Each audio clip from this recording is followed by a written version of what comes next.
Halo, Assalamualaikum warahmatullahi wabarakatuh. Salam sejahtera buat kita semua. Jumpa lagi di channel Rahmis Kelas. Apa kabar semua anak-anakku kelas 8 di luar sana, terkhusus kelas 8A dan 8B Sekolah Indonesia Jeddah. Hari ini kita kembali akan melanjutkan pelajaran prakarya. Namun, sebaiknya terlebih dahulu kita berdoa kepada Allah agar ilmu yang nanti kalian dapat menjadi bermanfaat dan barokah buat kalian dan buat sesama. Dengan mengucapkan basmalah, Bismillahirrahmanirrahim, Rabbi srohli sodri wa yassirli amri wahlul uqdatam min lisani yafqahu qawli. Amin, amin, ya rabbal alamin. Dan selanjutnya, sebelum kita melanjutkan pelajaran ini, Ibu atau Rahmis Kelas minta kesediaannya untuk kalian dapat like video ini jika kalian berkenan, komen, dan share ke seluruh media sosial yang kalian punya agar lebih banyak lagi mengetahui tentang ilmu yang akan disampaikan nanti. Dan yang pasti, please channelnya di-subscribe ya. Terima kasih. Oke. Anak-anakku semua, sekarang kita lanjut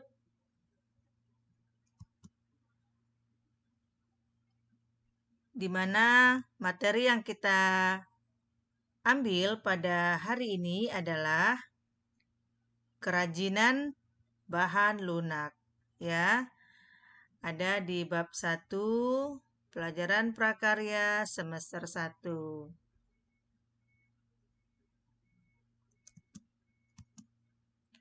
Apa yang akan kita bahas pada materi ini? Nah, prinsip kerajinan bahan lunak, di mana tujuan pembelajarannya adalah yang pertama, menjelaskan pengertian kerajinan bahan lunak. Yang kedua, menjelaskan prinsip kerajinan bahan lunak. Apa itu kerajinan bahan lunak? Ada yang tahu? Mungkin bagi kalian yang sudah baca bukunya terlebih dahulu pasti sudah mengetahui apa yang dimaksud dengan kerajinan bahan lunak. Oke. Kerajinan bahan lunak adalah produk kerajinan yang menggunakan bahan dasar yang bersifat lunak. Amati gambar berikut ya. Nah, kira-kira menurut kamu ini gambar apa ya? Oke.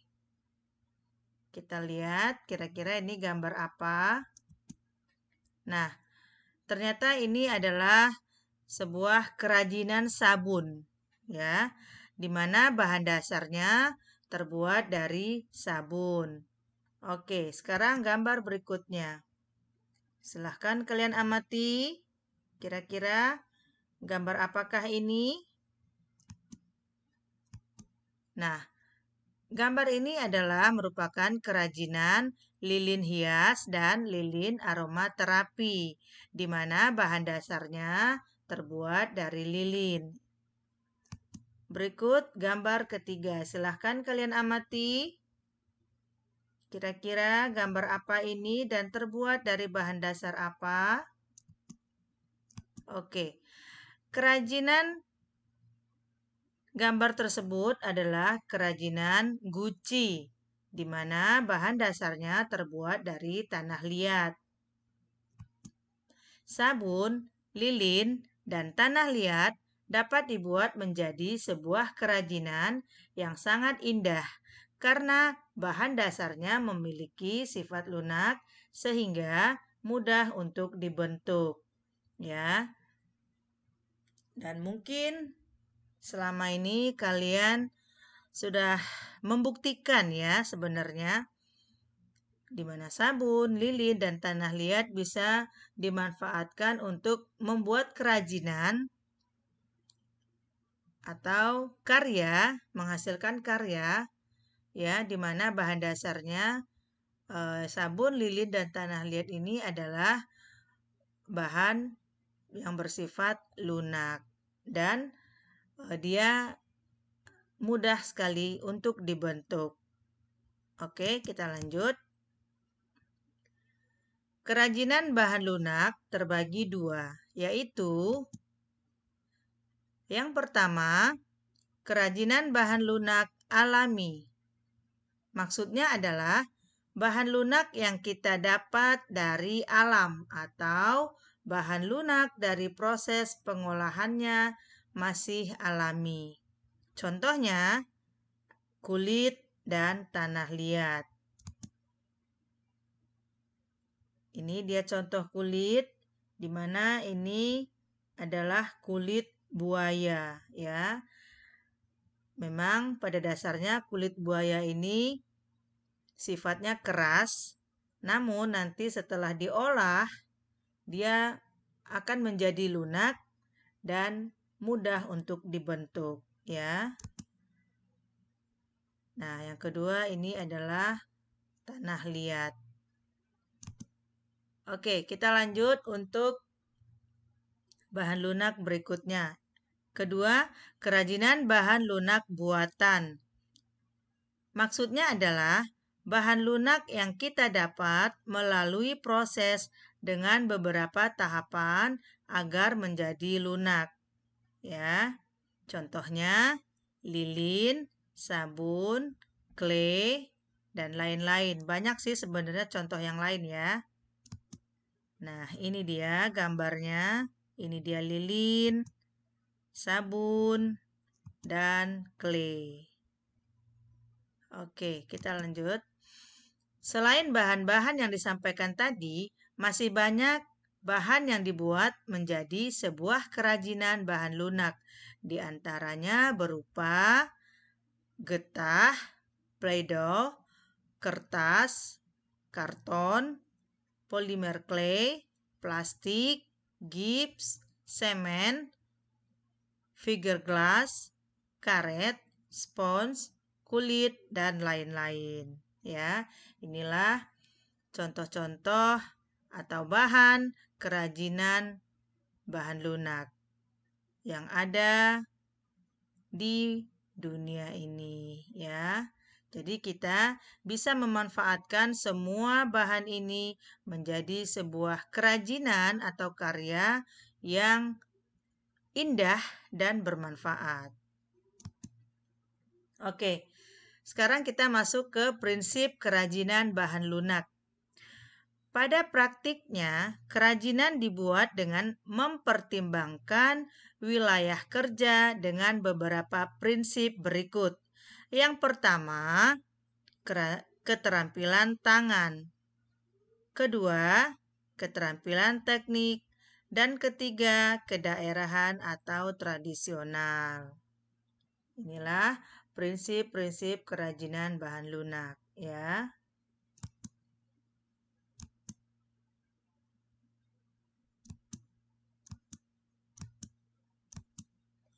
Oke, secara umum, jenis karya ini dapat dipilah menurut manfaatnya sebagai berikut.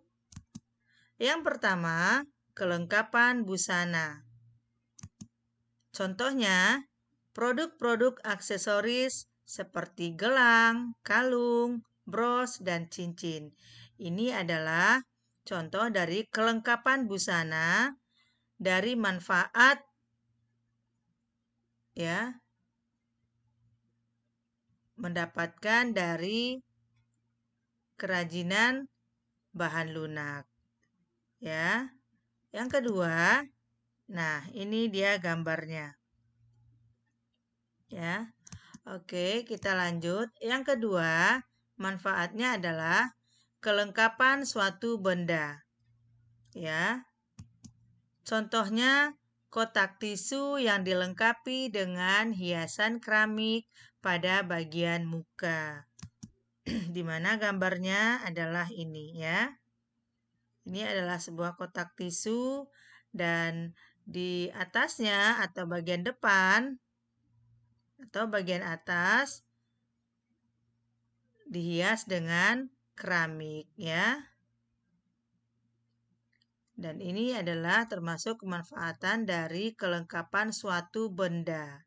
Oke, berikut nomor 3, kelengkapan rumah atau bangunan. Contohnya, air mancur berbentuk kodok di taman rumah. Mungkin kalian pernah melihat satu bangunan atau di depan rumah ada gambar air mancur yang berbentuk kodok atau bisa jadi patung manusia ya, air mancur yang berbentuk patung manusia ya, itu sama aja. Nah, seperti ini. Ini adalah contoh gambarnya. Oke. Kita lanjut yang keempat. Kelengkapan keperluan ritual atau upacara adat. Contohnya lilin ya. Lilin banyak digunakan untuk berbagai acara ritual dan pesta adat. Nah, memang kalau di Indonesia sebagian daerah menggunakan lilin untuk upacara adat atau keperluan ritual ya. Nah, kamu silahkan lihat contohnya, contoh gambarnya seperti ini. Nah, kamu lihat ini adalah bentuk upacara adat atau ritual satu adat daerah yang ada di Indonesia ya. Oke. Nah, berdasarkan prinsip kebermanfaatan tadi, maka kerajinan bahan lunak dapat dikategorikan sebagai produk-produk berikut. Yang pertama, menambah keindahan. Kedua, memberi penekanan atau kekhasan pada suatu benda. 3, menjadi persyaratan pemakaian. 4, merupakan pertanda atau simbol. 5, dibuat khusus sesuai benda aslinya atau duplikasi. 6, sebagai bagian dari karya seni. Inilah bentuk atau prinsip kebermanfaatan dari kerajinan bahan lunak ya. Oke. Nah, sekarang masuk ke bagian tugas ya. Kamu silahkan lihat model tugas ini, dan ini tugasnya adalah tugas mandiri ya atau tugas pribadi. Silahkan kamu kerjakan masing-masing. Boleh kamu tulis atau kamu ketik, dan nanti silahkan kamu kirim ke email Ibu ya. Di mana alamat email Ibu nanti akan Ibu sampaikan atau Ibu beritahu di WhatsApp group ya. Nah, ini adalah tugas mandiri. Sementara tugas keduanya merupakan tugas kelompok ya. Nanti mengenai kelompoknya akan Ibu susun dan Ibu akan kabarkan melalui WhatsApp group ya. Jadi tugas kalian hari ini ada 2, tugas pribadi dan tugas kelompok. Dan kalau nanti sudah selesai, kirimkan ke email Ibu. Batas pengumpulannya, Ibu tunggu